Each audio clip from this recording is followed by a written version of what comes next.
I look at you right? Okay. Hey guys! Hello. Happy Friday, and You're Not Crazy Day. We are back in my studio. We had to switch last week. My mom's was not in my car. But this is Catherine. Catherine is, oh my gosh, just the best. And she came and stayed, and I was just like, you know, time with people is like when you know you're gonna be friends forever. And that is just, she's just like warmth in a body. I love her. And I love that she gets to be on here. This morning I was like, so do you want to be on a You're Not Crazy conversation? She's like, well, what's that? And so here we are. But I'm gonna ask her, so what have you felt crazy for before that you've seen the Lord's kindness in? Yeah. So I think Cambry knows a good amount of this, but about a year and a half ago, I went through a period of time. I will preface, I've never been dispositionally an anxious person in my entire life. Never really dealt with panic or anxiety to the degree that I was in. But I, for about probably 6 to 7 months, felt like I was just having like out-of-body experiences all the time with how much panic and just like anxiety consumed every single day of my life. And I couldn't really go more than like an hour without having an intrusive thought or feeling like I needed to be by myself, and I couldn't be with other people. I couldn't enjoy like my life to the fullest, which I had just never experienced that in my life. And so it was just a really random, you know, thing that I had never encountered before. And no one really close to me, I will say that, had never really encountered it before either. But it wasn't even during the time period of COVID or like tremendous like world, you know, unrest. It was just like a random day, and it just started to come on. And so it had a lot of physical manifestations and a lot of like just obviously mental and spiritual manifestations too. So that was something that I had, again, not really known how to encounter. And I actually would think that I would approach that situation with a lot of anger towards the Lord, but I think I got to the point where I'd really come to the end of myself, and like I had no way of knowing how to move forward unless that was at the center of how I was dealing with that entire situation. And of course there's counseling and medication and all those things, but ultimately like I knew in the quiet places when I was just there with myself and him, like that was the only way I was gonna really ever have any kind of liberation from that. And I was telling Cambry last night, like I never would think that I could go a full day without having that overcome me. If you would have asked me during that time period, because it really did last for close to 7 or 8 months, of every day just like feeling a sense of fear, sense of panic, feeling like I was gonna go. I went to the emergency room, like I did all of that stuff thinking I had heart attacks, and it was just like very, very extreme.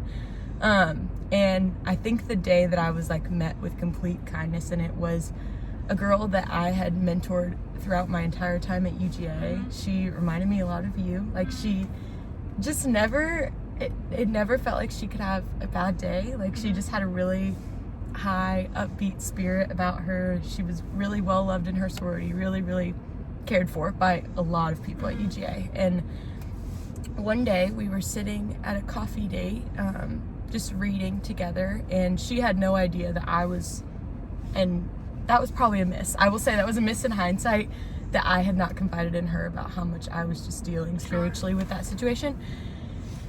But the window started to open, and I think when you deal with that in the quiet places and when it's really, really dark by yourself, you do not want to share that with other people, or at least I felt really ashamed, because like I said, people didn't see me that way, and especially people that I was in charge of leading and like shaping in college. And I confided in her about that, and come to find out she had dealt with the exact same thing for well over probably 2 to 3 months at that point, of not being able to sleep, of panic, emergency room visits, like all of the stuff. And I had no idea. And I think that was the beginning of a really, really beautiful friendship founded on that. And really being in that season with each other really healed both of us, because we were finally able to understand from a biblical perspective, like somebody else that was dealing with the exact same thing. And I love to me, like that small window of courage, like really helped me share that part of my life and allow a lot of light towards it, which I feel like has been a big part of why it's healed at the exponential rate it has. And just being able to walk with other people in that and not feel I feel like anybody that's ever endured that, you just feel so alone and isolated from everyone, especially if nobody in your family or your parents or anybody close to you has ever dealt with that before. Yeah. So, yeah. Thank you. I love that. I think I love it because choosing to share with others is such a powerful way to bring light to darkness. Yeah. And there's a psalm I love that says, like, at night even I'm immersed in light. And it's like what we bring to others and to the feet of Christ, like, and I say to others in like a very intentional way, like that you knew she was going to meet you with the love of Jesus in that moment. It's like that darkness can't stay, you know what I mean? And then you share each other's burden, and that's what my dad was talking about last week. Like, when we let others in, there's so much light. I'll never forget, you met me, and I think that's just so part of the beauty is like, because you did the hard work of being vulnerable with her that first day, you then had strengthened that muscle to be able to love others going through that. Because I describe Kat as like, she's not the friend that wants to know the highlights, the good things right when you first see her. She wants to know like what has been really terrible and like what she can sit with you in before we celebrate the good, just because you care. And like, I love that, because most people don't want the dirt, you know?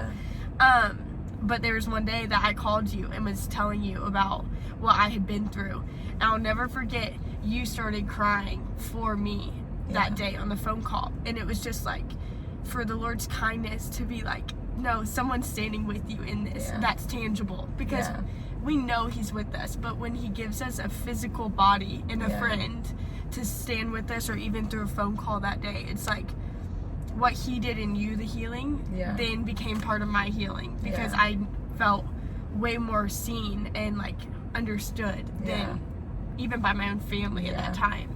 So how have you seen the Lord's goodness in that like whole journey? Now being what, like a year and a half post that?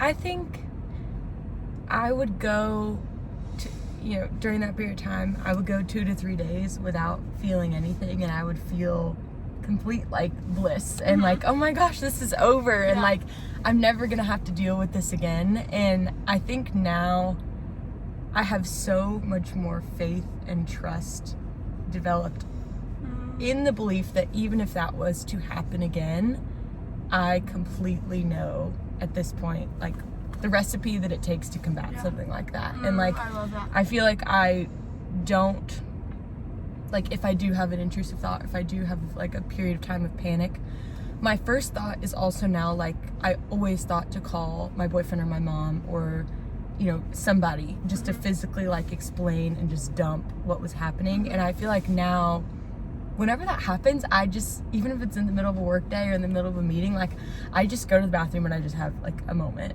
with the Lord. And I feel like that response to me is such a difference in how I've seen myself respond to when it comes on now. And I don't feel so like, which people we love obviously, and people like we confide in and help us, but I feel like that is a way that I've definitely seen the goodness, is like, I don't necessarily feel like I'm gonna plummet or like I've completely gone off the deep end every single time it happens. Because like, we were talking about this last night, but like, it's knowing that not every thought you have is from yourself, and not every thing that comes in your head is something that you've inflicted upon yourself, or something that you need to, you know, assume blame for or assume ownership of.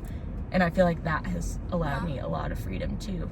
But you kind of just have to come to that conclusion yourself. Like it just is hard, but like, you just have to be honest with yourself that not everything that you think you can trust, and that is a hard, like, innately not human. Literally, in and of especially itself. when you're a perfectionist, control, independent girl. It's like, oh, I got this. And it's like, so then it's like, wait, maybe I don't got every thought, you know? It's like, but to get to a place where you don't fear the fear, or you don't fear the panic. So like, where one fearful thought doesn't become your whole mindset for the day. It's just like, no, that's not true, and it's not what's serving me. I love that. And that there's practical, I hear you saying, like, practical steps against that. So it's not like, oh, I'm just, you know, at the mercy of my mind. It's like, no, when something like that happens, it's, you go to the bathroom and you have a moment, and then you go back to your day. Which I love. Which I think too, which I don't even think I told you this, but like where I work is so incredible because they have such a sensitivity to like all forms of like neurodiversity and especially like anxiety and panic, which I don't know if you knew that or not, but like if you're having a day like that, nothing has to be said. You can just say, I need to leave. Can somebody else handle my stuff for today? Like, I just need to go restore myself. And I will say it is not a Christian workplace in any regard, but like, I think it's really, that's been a lot of goodness too, is like seeing the places that I've been physically placed, including my workplace. Like, I didn't even intentionally choose it because of its sensitivity to that, but like naturally the places where I find myself now, I feel like there is like a lot of like cushion to like if something were to happen that I'm completely safe in that and I can just step away. Which I think is really interesting. Like although it's a completely secular situation, like it is very, very sensitive to the fact that like there's a whole human that like comes to work, and that is really, really special and not like most of where you would work in America. So it's just like interesting to see how that things like that have evolved. I love that. Well, I love you. Thank you for your little time. And we love you. And we hope you're having the best in between Christmas and New Year's week. You know, that's a sweet time to slow down, think about this past year, and just have hope. Honestly, like, it only gets better. Like, days only get, we were talking about that last night too. It's like, the best is still to come. And I really believe that for you. So, we love you. And we hope you have the best day. Bye.